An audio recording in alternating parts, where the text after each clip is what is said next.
I really can't tell you how incredible it's been working with Juney in preparing for this.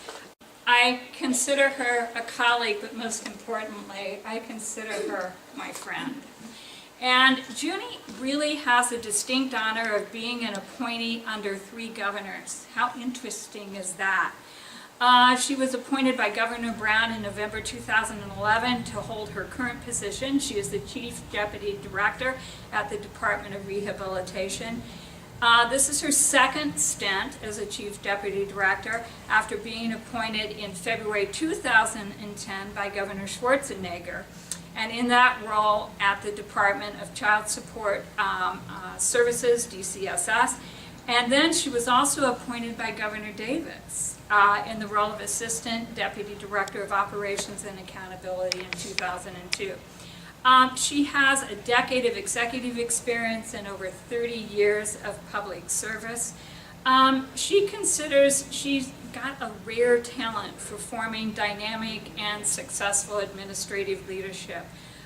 She possesses very strong personal and workplace values for customer service, collaboration, communication, honesty, and just doing the right thing. You know, and working with Juney, a couple of things came to mind. I love quotes. And for me, I've lived by Gandhi, you must be the change you choose to see in the world. And for me, that's who Juney is. She walks her talk. She is the change that she wants to see happen in her world. And there's another one that I'm going to paraphrase from Steve Jobs. And it's following your gut and following your instinct in your heart, for it already knows what you truly want to become. She has become who she is in the world. And so for all of you, as you're looking at her tonight as an example of leadership, what we hope to find from all of you is that it's not a matter of teaching and learning, it's an act of being. And so to me, we couldn't have a better person conclude 2013 than Juney Lee. It's with love and honor that I introduce Juney Lee.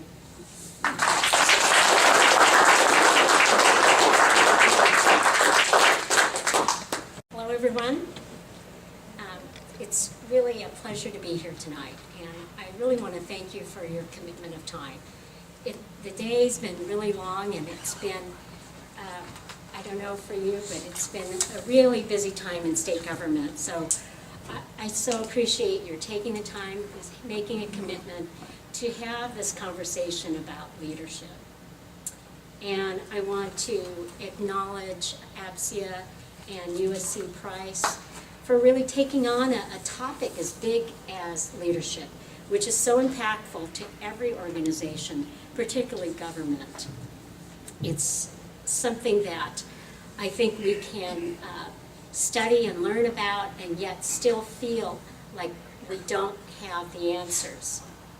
My goal tonight is really not to share with you information to make you a more effective leader, and I hope that that will happen, but really my intent tonight is to increase your awareness and your understanding about the yin and yang and its impact on leadership, its balance and integration, and how it will make you more successful in your career and in your personal life, wherever you are. How many folks know about the yin and yang? Raise your hands. So you're part of billions of people that know about the yin and yang and the Chinese philosophy that it represents. The yin and yang, so let me describe it for you. It's a circle, and on one side it's black, on the other side it's white. It's divided down the center, and I describe it as an elongated backward S. Okay, kind of for you that cannot see the slide, try to imagine that. On the dark side, that is yin. And the yin represents female, passive, creative, soft, people-focused, and dark. But it's got a little white seed, a white seed of yang that sits right in fattest part of that black side. On the other side is its opposite. It's white. It's the yang. And that the characteristics for yang is male, active, practical, hard, task-oriented, and light. And in that white yang is a black seed of yin. So for this talk, I'm going to be talking, I think, for around an hour. And there's a lot that will be on me to talk, but I would like to make this a dialogue. And so I'm going to invite people to be part of this conversation, and I brought with me something to share to encourage you. This is not food. But what I do have are yin and yang balls. So if being part of the dialogue, you will get a yin and yang ball. So let's talk about the yin and yang a little bit and what it really means, the Chinese philosophy of yin and yang. It's got four primary aspects. The first is opposites. It's the dualities. It's the things that are opposing forces. So what is it in leadership? What are some dualities in leadership? Confidence and humility. What are some other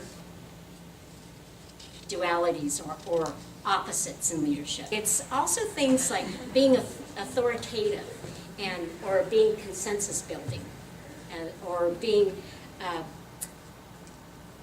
responsible or abdicating. So the second characteristic is interconnected. And I heard Becca use interconnected, integrated, interdependent, and that's what it is. It's they need each other. These are opposites, but they can't live without each other. Kind of like my husband and me. Negative images. So as leaders, what are some of these interconnected issues that we deal with every day? It's almost budget time, so what is it, folks? It's the money. It's the people. It's the projects, right? They're interconnected. You can't have one without the other. And there's going to be conflict. And then there's balance. So when we looked at the yin and yang, and as I described that symbol, that black and that white just kind of flowed into each other. And they formed a circle, a balance. And we need balance in our lives. We need balance in government. It's a circle. So you have people, they're affected by the dollars. The dollars are affected by priorities. But the priorities have to go back to the people.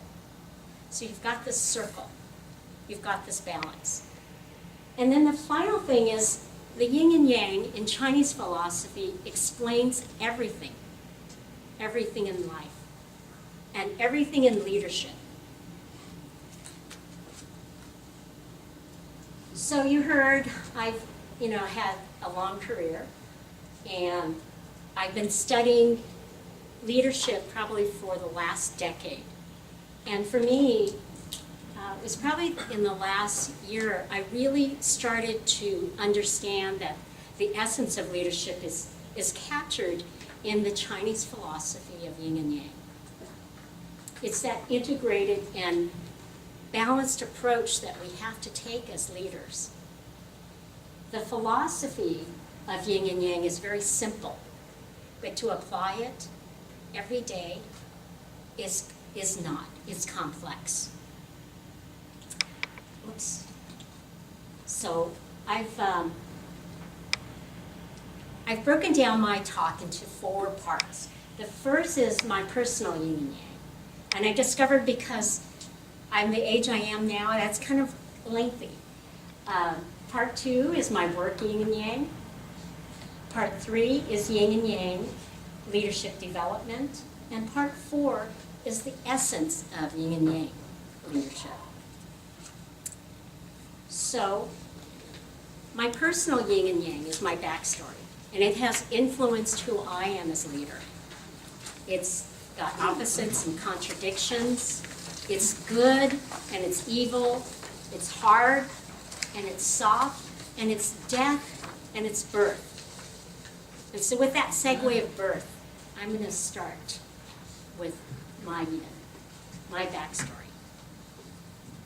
I was born in Sacramento many years ago. Well, all right, the truth is many years ago. But maybe not quite as many as Gary. Or Jeff. Boy, some people are looking to get 86. Not 86. No! So, born in America and being an American is my yin. Now, I'm going to talk about my backstory, but as I do, I want you to think about your own. Where does it start? Does it start with your birth? Does it start with a major event? When you got married? Like that's what I tell my husband. That's when you began your life. Or, you know, when you started state service. So that's my yin. But my yang is my Chinese culture. While I was born here in the U.S., I was really raised with pre-revolutionary Chinese traditions. My father came here to this country when he was a young boy, probably about 8, 10. And he came because his father had passed away in China. And so he came to work and to earn money, and everything, at least half of everything he earned, he sent back to support his family. When my father became of age to marry, it was more than, a decade later, he would travel back to China. And through an arranged marriage, he married my mother, who was at that time 18. The plan was he would marry my mother and they would come back to the U.S. Well, that didn't happen. That didn't happen because of the Chinese Exclusion Act at the time. So in Chinese culture, when you marry, you leave your family, you leave your village, and you go to the village and the family of who you marry. So now know that my mother didn't even know this man. She had to leave her family, and she left her village. And she stayed there for more than 12 years before she could be with my father again. So my mother has been through incredible things. When I have a bad day, I think, stop complaining. Look what your mother has done. So my family, we spoke Chinese. We only spoke Chinese because that was the only language my mother knew. My oldest brother failed kindergarten. I don't know if you can really do that, but he failed kindergarten. And we never really spoke about it, but I can imagine that it was very embarrassing. And at age 6, my brother started to dig in and study. And he had to work hard to try to get out of kindergarten, to promote to the next grade. And it's not as sad as it sounds, because he got to do things like watch TV to learn English. And it turned out okay for him, because later in his life, he got promoted in grade school, so he caught up with his classmates. And today, he's got his doctorate in engineering. And at the age of 50, he's started running marathons, so he's doing fine. But he taught me how to reject failure, how to persevere, and how to work hard. So let's just talk about this a little bit. There's another opportunity for yin and yang goals. So, failure or leader? Who is this person? He was told by a teacher he was too stupid to learn anything. He was told by a teacher he was too stupid to learn anything. And it's not my brother's teacher. So. Einstein. It is Thomas Edison. Wow. Thomas Edison. Okay, this person failed the 6th grade.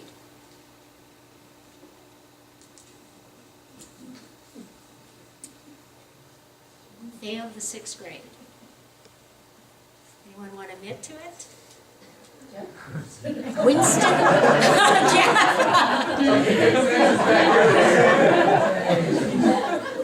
No, you don't get a ball. Winston Churchill. Winston Churchill. Okay, and this person wasn't able to speak until he was almost 4 years old. And his teacher said he would never amount to much. You know this one. Who said that? Einstein? Yes. Who gets a ball? Raise your hand. Oh, okay, Jake, gotta- catch you us. gotta No, no, Terry's gonna catch this and send it back to God. Okay, and this last one was told by a music teacher, as a composer, he is hopeless. Beethoven. All right, here we go. Very good. Okay, this is a picture of my family. We don't have a lot of family pictures, and I really love this one. I'm probably, I think I'm about 1.5 maybe there. I'm not sure. I think about 1.5. And my oldest brother is probably about 5 or 6, right around the time when he had to be held back from kindergarten. He's on the right. My second oldest is on the left, sitting on the seat, and he was probably right about 4 then, and then the littlest one leaning against my mother was probably about 3. So as soon as my mother made it to the U.S., they started a family. And my mother was in her 30s. She had a first son, then she had a second son, and then she had a third. And so culturally, she had done her duty as a wife for bringing sons into the family. But my mother told me that she kept trying until she could have a daughter. And for me, of course, I'm very thankful, but I always thought of my mother being so courageous and so bold, because in a culture where boys are revered and girls are second-class citizens, this was unheard of. I considered my parents philosophers and leaders. They were immigrants, and they didn't have much, but they taught us leadership values: integrity, respect, compassion, and caring for others in need. They owned their own business. They worked no less than 12 hours a day, every day. And they instilled in my brothers and me a hard work ethic. But we were not too much different than maybe even your parents. They struggled, but family was everything for them. And so think for yourself, what did you learn from your parents, your upbringing? What have they taught you? And to make, you the leader that you are today. The man, the woman, the husband, the wife, the father, the mother that you are today. Here I am with my 3 brothers. I thought about this a little bit because, I'm the last of this series, and 3 men went before me, 3 brothers, and here I am. So, my brothers, my parents were the obvious leaders of our family, right? But my brothers also taught me that there were other leaders in the family organization. And mostly, they were the bosses of me. But they taught me a lot in terms that we were a team. We played together, we worked hard, We watched out for each other. We were a team. They were the Yangs, and I was a Yin. And they also taught me that I needed to be a little bit of a Yang to survive in life. So I learned things like how to change a tire, how to change the oil, how to give my car a tune-up. My brothers taught me to stand up for myself and to fight if I needed to. And so they created a balance for me. They and my parents were my early leadership role models. So who were yours? Educational opposites.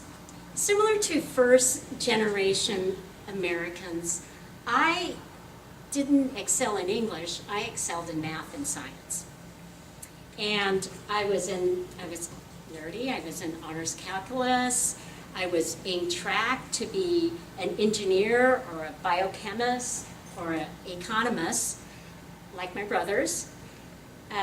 However, I grew up in the 60s and 70s and influenced by the 60s and 70s and the social change.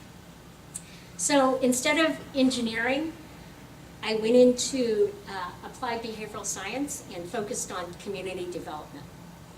And so my education was like a yin and yang. And I didn't even realize that integration would later help me in my career. And I'll share with you a little later, but is there anyone else that had that educational divide, or where you went in different paths from where you thought your strengths were? So here is my perfect yin and yang. This is my husband. We have been married 37 years and counting, but who's counting? I hope he remembers. I met my husband Terry in a martial arts class. And if you knew my husband, you would know that we are like the yin and yang. We are opposites. We're contrary forces, and yet we're very interdependent, and we're mostly balanced. We're each other's universe. My husband is a quiet leader. He is a man of a few words. And what he taught me about leadership is that in communication, the most important part is listening, except when he's watching the game. And I'm going to quickly share a couple of pictures of my kids. This is a picture of my son-in-law, Mike, my daughter, Corey, our littlest Yin, Aubrey, and my daughter, Corey, is a typical Yin. She's female, she's soft, she's compassionate, she's creative. When my mother had cancer, my daughter was about 7 or 8, and she just loved taking care of my mother. She bandaged her wounds. She had a chemo port that she would clean. She would dispense medicine at that young age. She would help take her temperature. She just wanted to play doctor, and we let her play doctor. And my daughter also has a little bit of that yang, that seed of yang. She's very task-oriented and very driven, and it had served her well. This is a picture of my daughter and my son-in-law at their medical school graduation. This is my son, Eric. He's the oldest, and he's holding his yin, Isabella. My son is a typical yang. He's male. He's task-oriented. He's hard. He's practical. He's very active. And when he was young, he was a great negotiator and a great debater at the age of 2. You may have some. If you have kids, may have some like him. And he found his perfect career. My son is an attorney. That's his graduation, University of Michigan. And I'm afraid, when I was going to share the two pictures of my kids and tell you their history, I was thinking, okay, right about now, some of you guys are thinking Tiger Mom. I'm not. Really, their successes and their failures really is all contributed to them and who they are. What I have learned, though, is that they're adults now, is, I can't really have conversations about medicine or law with them. But what we do end up having conversations about is their day, their relationships. And what I've learned is, okay, they're around the best and the brightest in the world, right? They're all these attorneys and these doctors, and they should not have a problem with leadership. But, oh my gosh, there is no guarantee that training makes for a good leader. They have the same issues of decision-making, ethics, communication. And so where we don't have the talks about really their trade, we do have talks about leadership. And I've learned a lot from my kids. My family has given me balance because, you know a little bit about my career and you'll know a little more, but I tend to be a little bit of a workaholic, maybe like some of you, Paulette. And my family really, they help balance me. They set my priorities and really make me understand what life and work should be. So part 2, my work yin and yang. Part 2 has the seeds of my personal yin and yang, my backstory, my life growing up. And here's a picture of me at my first state job. It's the 80s. I have an 80s hairdo. And I hate to say that was probably a good hair day. I was young and I was full of hope and enthusiasm. And I chose to enter public service. I chose because I was influenced by witnessing some of the societal challenges that my family had to go through. And also I was sparked by the movement, the civil rights movement. That may be the case for some of you. Because my family had faced discrimination and there was limited access and inequality in their lives, I really wanted a job where I could be part of making the world a little better place. And so I really looked through all of the state jobs, and I chose this department.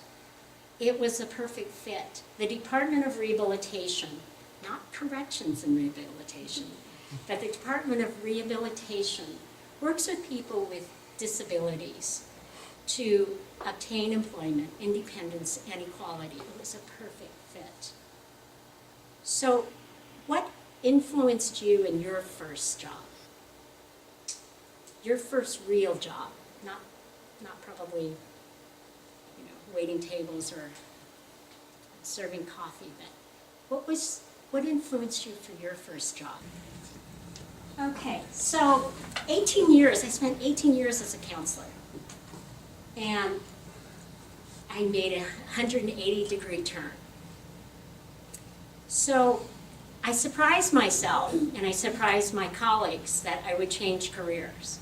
And I'll tell you why I changed careers. I think, Terry, were we working together? I think so, yeah. I was in a department where we provide services to thousands of individuals that they need the services anywhere from training to counseling to books, supplies, transportation, so that they could get into work. These are people with significant disabilities. And what happened was we, the counselors in the field, and working with our caseloads, our central office would send notices and say, we're shutting the doors. Shutting the doors means they stopped services. So this kept going on and off as much as 4 times in a year. So you would have waiting lists, thousands of people on waiting lists. Things were just not working. And this is a time when there was not a budget deficit. So what was going on? I became extremely critical of our central office. And so, this quote, if you have no will to change it, you have no right to criticize it. So I knew I had to do more than just criticize. So a job came up in our central office, in the budget office, in forecasting. And I said, I'm going to take that job. I'm going to go after that job. And I'm going to do something about it because these people don't know what they're doing. They don't know the impact that they're having. So I went from a counselor to becoming a budget analyst. And I had to do more than just criticize. I want to quote someone else too. It's my director. He's my wise and wonderful director, Tony Sauer. And he said, probably one of the first times when I met him, he said, if you aren't the solution, you are the problem. So I chose to be the solution. So as leaders, we have a responsibility to do more than to just criticize. We have to do something. So does anyone want to share something that, when you've made that decision to not criticize, but to try to be part of a solution? I just Gary? want to provide the other side of the story about from the budget stuff. So I was in budgets at the time we were closing and opening the doors, and when we thought we had it all in balance, here goes the field putting 15,000 people into plan in a month. And so then that blew the budget out all the way. We had to close the doors again. So there's your yin and yang side of that story that, that one side is blaming the other side and we're blaming the field from the budget shop. So That's right. That's right. Jake, you don't get a second ball. Oh, but sorry. Go ahead. No, it's really interesting to think about that, the idea of going from criticizing to doing something about it. Because, when the furloughs were hitting a few years ago, I know I was going through sort of that personal, like, oh my gosh, what am I going to do? Because my finances were such that the furloughs were not good news at all. I don't think they were for anybody. But it was about the time that I became really active in ACSED and started taking on some leadership responsibility there. And I noticed that as soon as I started really saying, you know what, I'm not going to complain about the furloughs. There's some stuff I can do to make my little part of the world better, my working world, and I'm going to do it. And I'm going to take some things on that he's doing and add some value to the lives around me. And it just was a really energizing experience. And it's going to sound really corny, but my days were a lot brighter after I made that decision and started to move forward. So I didn't really frame it in those terms. Like, I didn't really know that, like, I just kind of thought of it in terms of, let's get rid of some of this negativity and let's move towards some positive things that we can do. And I encourage it. It certainly was a great move for me. Well, it's a great example of the yin and yang.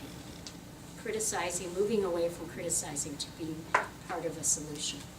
And so if you, I'm sure you're thinking about times when you've done that. And I would encourage you to look for opportunities to always do that. So I went from a budget analyst, from a counselor to a budget analyst. I was running numbers, and it was also a time when I was running races.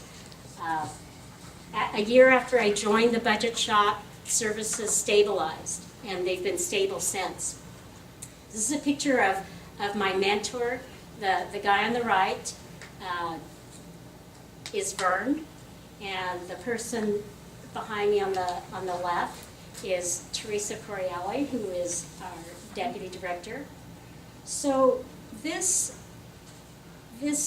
job, I was able to do it because I had a strong math background. So think about when I was a youth and I was being tracked, I was that nerdy kid. Went from nerdy kid to the cool kid of the counselor, and now I came back. And it is that duality. It's the interplay of those skills. But what was more important and why I think I was successful in what I was doing was I brought the field perspective. So as Teresa described, counselors in the field and what they were doing in response to doors shutting, I could understand that. And in understanding the dynamics of the people piece of it and interpreting that in the numbers and the dollars really helped us to stabilize, because we could then predict what it would take to keep those doors open. So that experience gave me another opportunity. I got to create the first fiscal forecasting unit for the department ever. We never had one. And I got the honor of being the chief of that section that works so well today. So part 3, Yin and Yang Leadership Development. So I went from counselor to budget analyst to manager of the first fiscal forecasting section in the department. And one day of just doing my job, just going in and doing my regular work, I caught the eye of the director. And it's really true when that saying about you're always interviewing for your next job, it's very true. I didn't know that I had caught the eye of the director, that my ability to translate field and program experience into numbers was something that she thought was innovative and creative and good for the department. So that led me to my next career opportunity. I got my first governor's appointment. I was the assistant director for operations and accountability. It was a quick move. It was a move, within 2 years that I was now in my first executive position. So I was forced to learn about leadership. The job required it. It was cross-divisional. It dealt with all of the priority projects for the department. And I had to know how I could work effectively with everyone else in the department, all of the other executives. So it forced me to start learning and studying leadership. So think about a time when it has occurred to you that you needed to learn about leadership. When was that? Was it a specific time? Were you applying for something that you knew, okay, this job is going to require it. This is the only way I can be successful. So we were not the only ones thinking about leadership and pursuing leadership. There was just an explosion. Organizations all over the world were in pursuit of leadership. People got it. In the old days, when Gary was young, leadership meant the bottom line. It meant money, making money. But today it's about people. It's about people. And Jeff, you know that when it involves people, it gets complicated.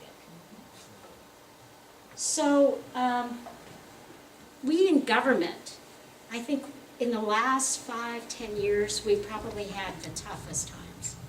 We've had biggest budget deficit that we've seen ever. We've had furloughs, not 1 day, not 2 days, but 3 days.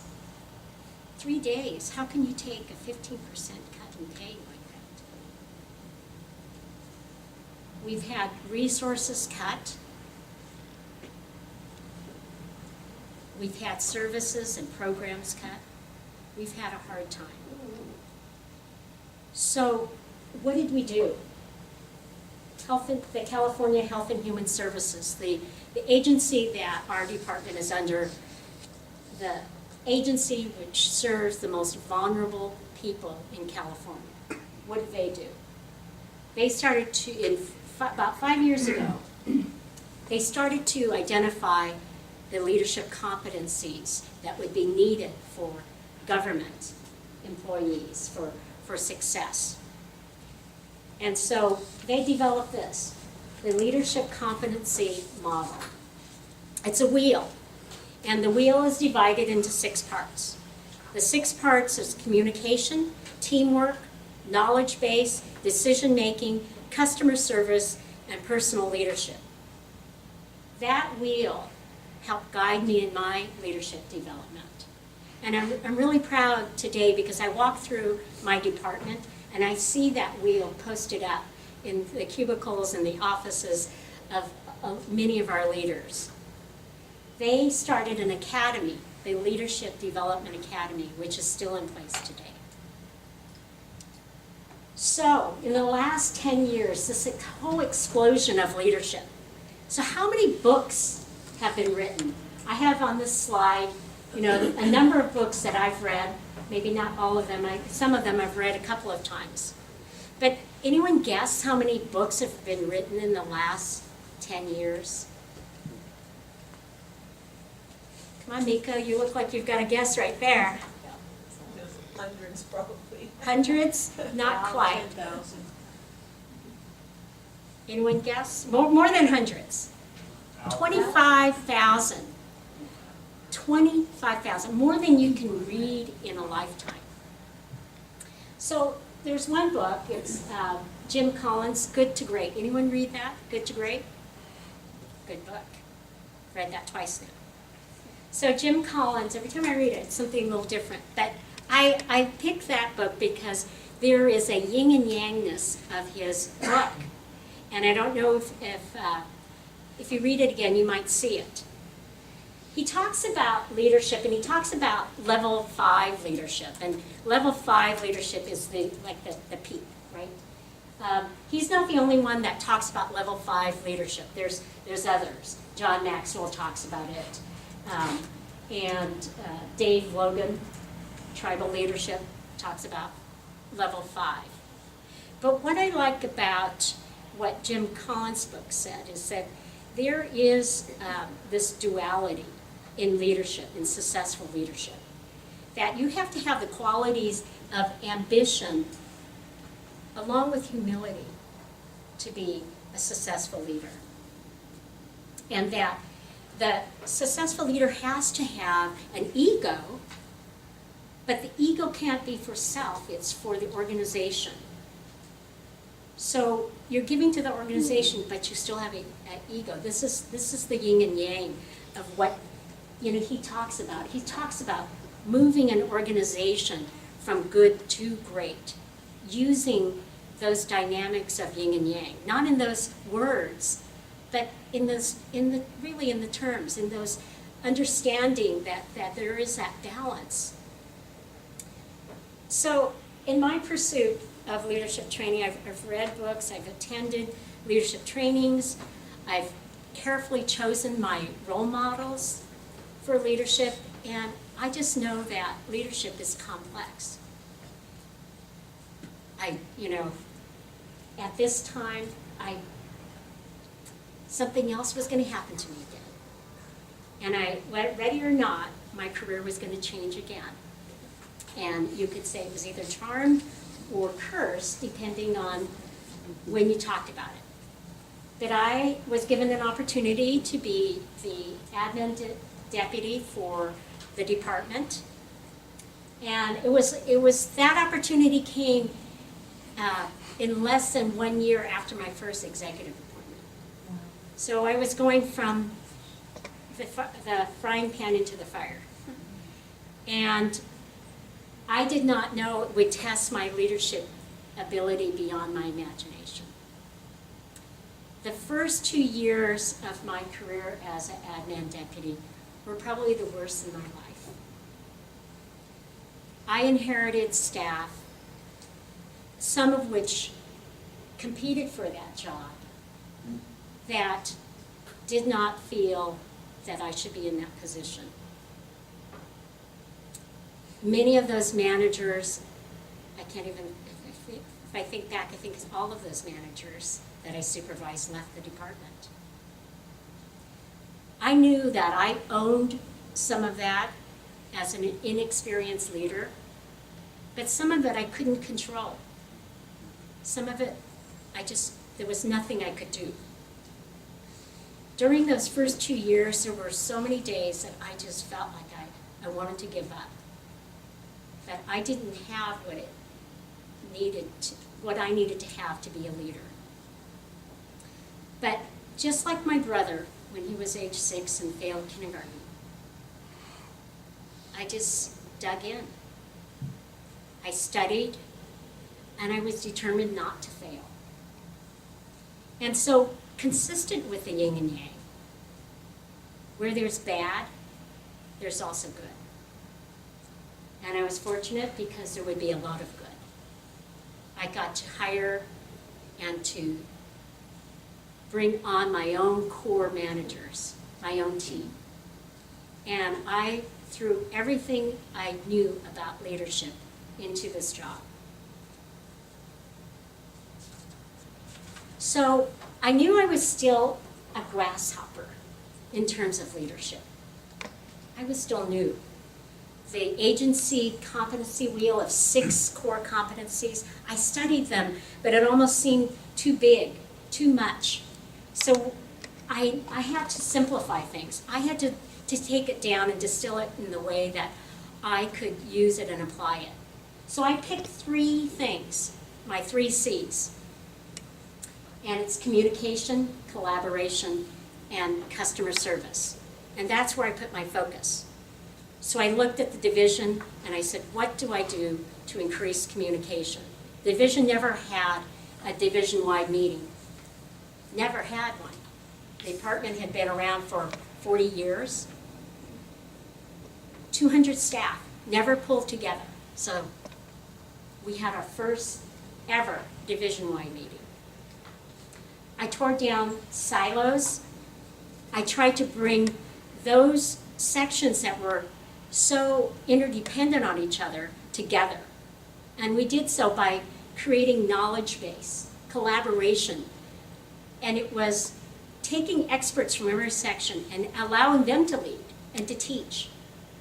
So knowledge-based training was created, and it's still in place today. But it forced that collaboration. And then customer service. We talked customer service. We built it as a culture, like you do in private industry. Customer service is key. We became a little bit like private industry. We had to know our customers. We spoke customer service. We put it in our duty statements. And the most important thing was we pulled in the customer we serve into the job that we do. So everybody understood they touch the lives of our consumers. Well, simplifying helped me and led to my next success. So in 2010, I became the Chief Deputy Director for the Department of Child Support Services. I call this Team Yang. And I was appointed by Governor Schwarzenegger. I call it Team Yang because this department is a multi-billion-dollar department, creates revenues, collects child support, sends out child support. IT staff alone is over 300. It's extremely business process, extremely project-oriented. And the quote on the bottom, "On time is the new late," is from my director there, he's standing in the center. And when I came into that department, I was not sure if this was going to work. I came from, my people orientation, but I brought my 3 C's. So I brought the 3 C's into the organization. We broadened communication. This is a business organization, yet didn't do well in terms of broad communication. Worked kind of in silos. So that was the first thing, was try to break down the silos, have common ground themes. We called it common ground issues, and started pulling people together that affected other people's jobs. But essentially applying those 3 C's again.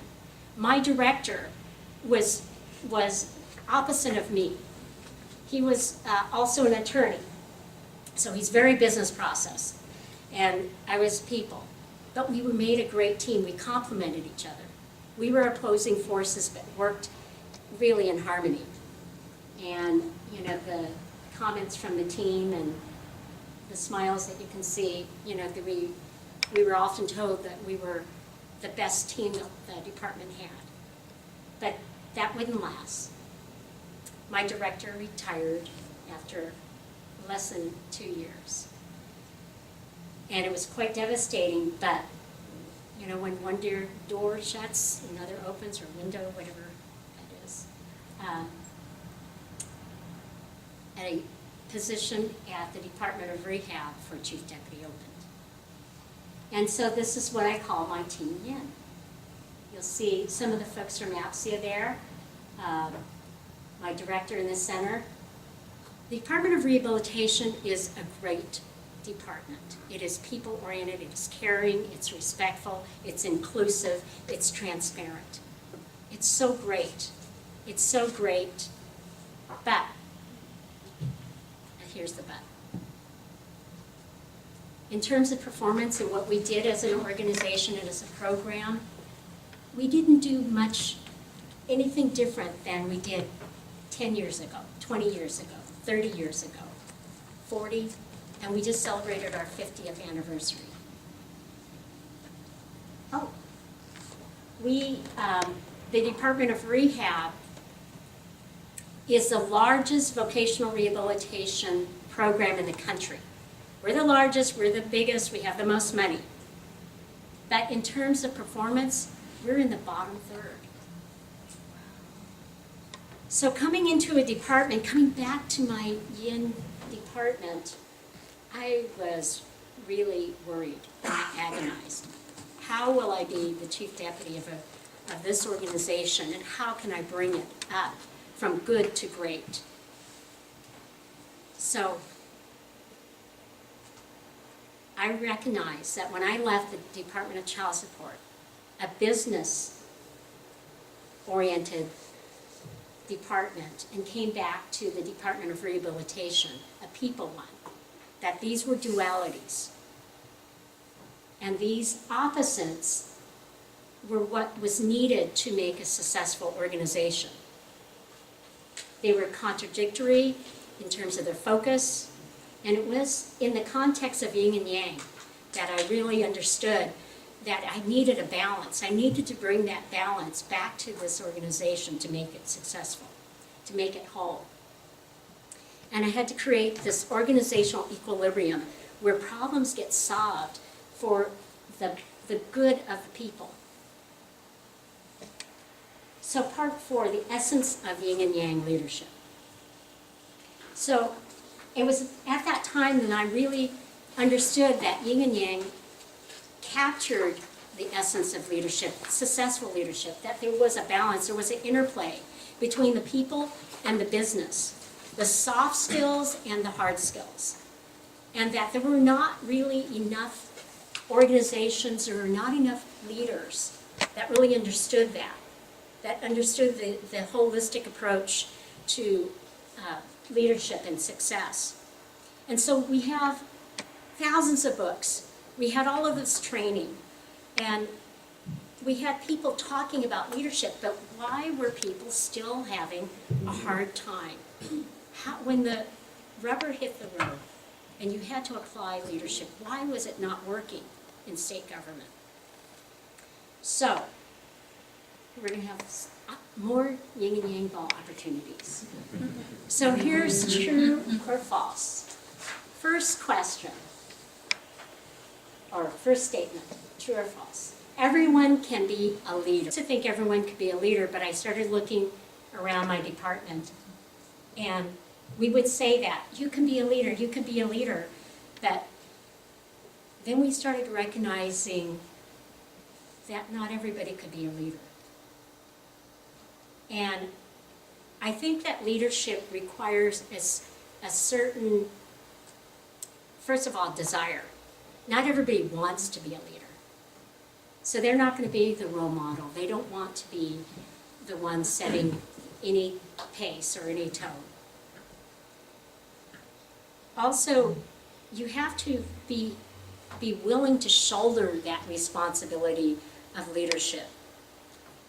And I have found that not everybody is willing to shoulder that. So, although everyone has potential to be a leader, there are some that will never be a leader. And I think that that's part of what we need to recognize in our organizations. So number 2, leaders focus on doing the right thing, not doing things right. True. True.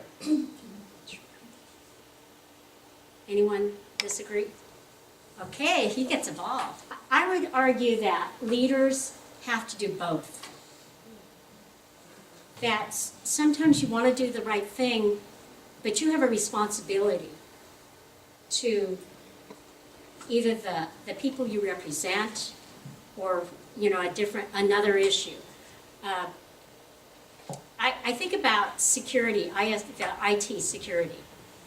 So in our organization, where our ISO, our Information Security Officer, does a great job. Does such a great job that if he could, you would never turn on your computer during the day so that we would have no risks. But you have to have you have to be operational. You have functionality. So the right thing is not just to secure the system, but doing it right is finding that right balance. What is the right amount of risk that you can provide your organization while giving the organization the most freedom, the most functionality? So I think it's both. Okay, so the last one. Leaders are not managers. False. Who said false? Jake. Okay. Anyone else? Yes? False. Leaders are not managers. Leaders do provide a vision. They are the ones that inspire. They provide guidance to the managers, and managers have to implement. They have to make it work. They have to make that vision a reality. And so, coming back to the Yin and Yang organizations, if I was just going to describe the Department of Child Support Services, I would say, okay, they're all the ones that know how to make things work. They're the IT people, they're the project people, they're the hard business people. And if we look at the Department of Rehab, they're the people. They inspire the community, they inspire our legislators to do good. They set the vision for employment equality, independence. So they would be the leaders. So yet, our Yin organization, Department of Rehab, is in the bottom third. So why? So here is a picture of this person on a ball, and he's trying to find his balance. And Jason Heller, I don't know if anyone knows Jason Heller. He's a consultant for a IT firm, actually. And he talks about leadership skewed organization. He says this: Leadership skewed organizations have great vision but bad execution, including poor performance, limited processes, and a lack of tactical planning required to make the rubber meet the road.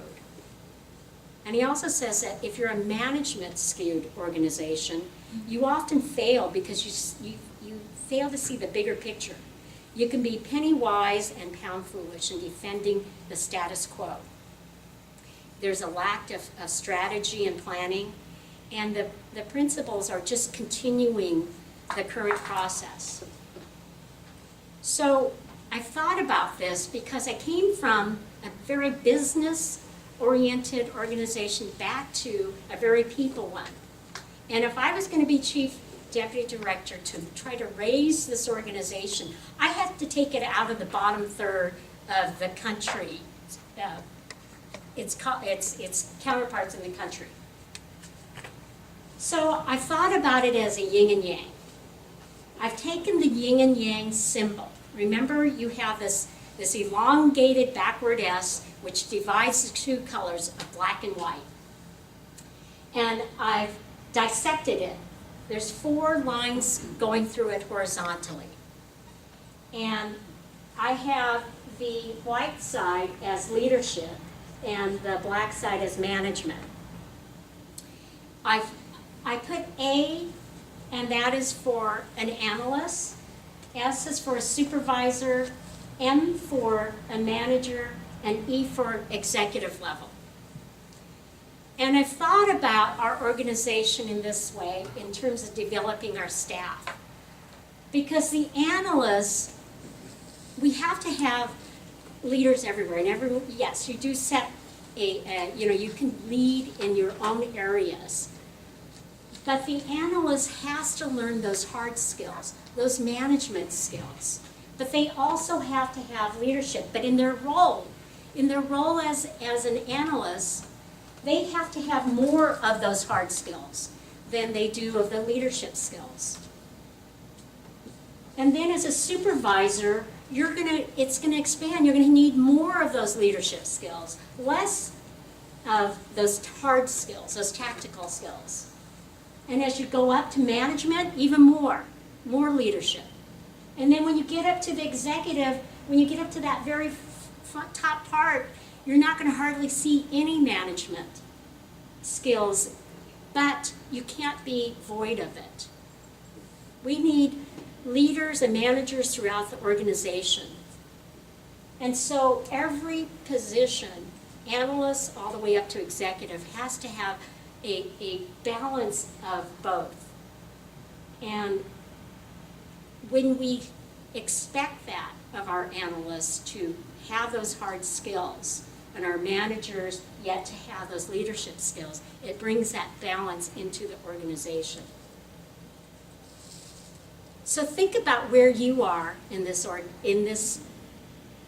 picture, in this dissection.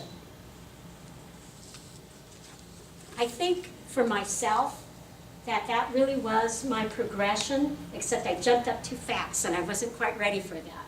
But I had to have that basis. I had to have those skills. And that's what Jim Collins says in Good to Great, that you can't pass up any of those levels. You have to have a base. You have to work with those hard skills. You have to develop those and the leadership skills. But you can't skip a step. You can't skip a step to be successful. And you could use this same theory, this same model, for almost all of our competencies. So if you look at communication, customer service, collaboration, you have to think about communication. Is it too much? Is it too little? Who should know? What should they know? It has to be a balance. And when you're talking about customer service, well, you're talking about who's your customer and then who else is your customer. I was in the store the other day, and I know that these checkers must have just gone through customer service training. The reason why I know that is they were making such an effort to smile, to welcome everyone, and when you got up to the register to have a little chat, you've been in Rayleigh's, Bel Air, whatever, Safeway, whatever, They do that. Well, this checker was doing her thing in terms of customer service, but she was doing it too well. She was talking to that person in front of me way too long. I had to get out of there. And so I was being disenfranchised. She was giving good customer service, but she forgot who else is her customers. And that's something we have to remember. When we serve and we provide service to customers, who else do you need to think of? And when you're an administrator, especially in government, there's a tendency, especially in government because it's public service, you draw in advocates, you draw in people that have been advocates. But when you're an administrator, you can't wear your advocate hat. But in order for your mission to go forward and to work with your community, you have to understand, the needs of the advocates. But, sometimes I see too many leaders being advocates and it's career ending. You can't just be an administrator either because that's career ending because you need the support of your community. So you're going to have a balance. What is that balance? That is why it's so hard. Leadership is so hard. I spoke to no less than 10 chief deputies before I came tonight. And I said, tell me about, about your leadership. Is it easy or is it hard? Not a single one said that being a leader was easy. And, these were people that were leaders in higher positions than me. And so we all know that it is hard to, there is so much complexity. It's like the universe. So, the next slide. What is it? The yin and yang. This is a quote that I really, it really struck me. But it said leadership cannot really be taught. It can only be learned. Harold Juney. So what does that mean? I have a little picture of a guy kind of holding on to a baby, and I think we were just talking about kids learning how to walk. And it made me think about my granddaughter, and she just learned how to walk.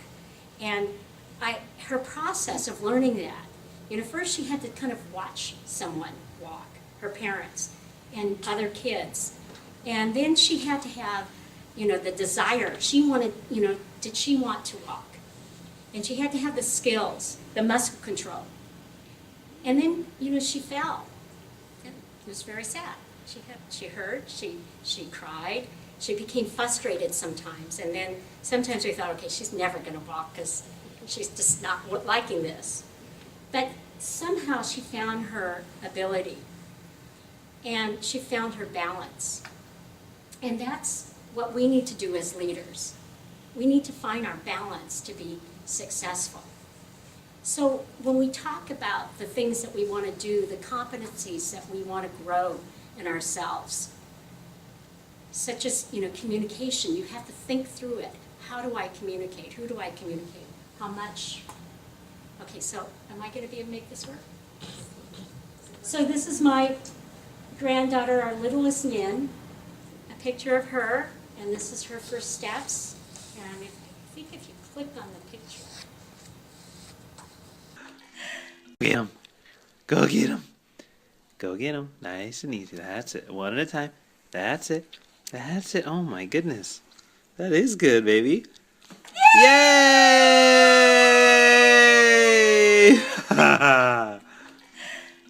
She got it. And so approach your learning about leadership in that same way.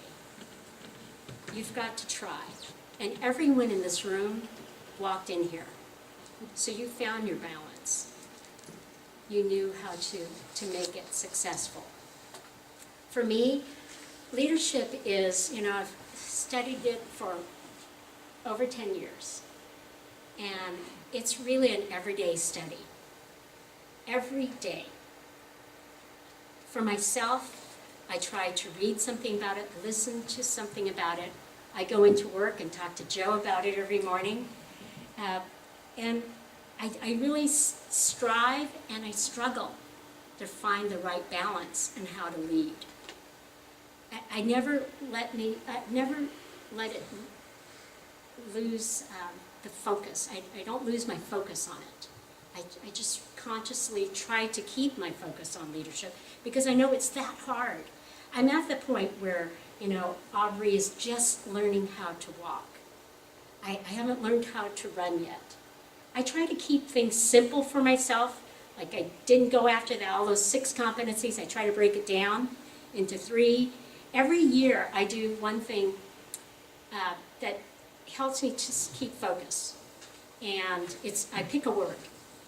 During our budget cuts, when it was doom and gloom in the state, my one word was courage. Because it takes courage to lead, and you're going to have to make tough decisions. So that was my one word for focus. This year, my word was balance. And that was even before I knew I was going to speak today. So it's just very appropriate to talk about the yin and yang, to talk about the balance. And so here are my last words. Discover your backstory to leadership, because who you are really will influence how you lead. How you grew up, your backstory, your early leadership role models. For me, it was my parents, my brothers. It was me being born here in America, yet having a Chinese culture. Achieve your leadership balance through the understanding of yin and yang.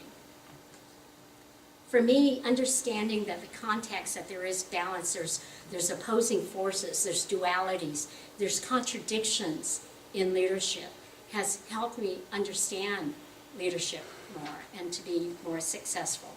That there's an interconnectedness into every contradiction. So it's the leadership and the management skills. That you need leadership at the top, but they also have to have management skills. And then you need leaders all throughout your organization, but they have to have those hard skills to move your organization forward. And then finally, that leadership cannot really be taught. So it's not going to all the trainings and reading all the books. It can't just be that. It can't be from outside in. It also has to be inside out. It can only be learned, like walking. So that concludes my talk. Thank you very much for your time.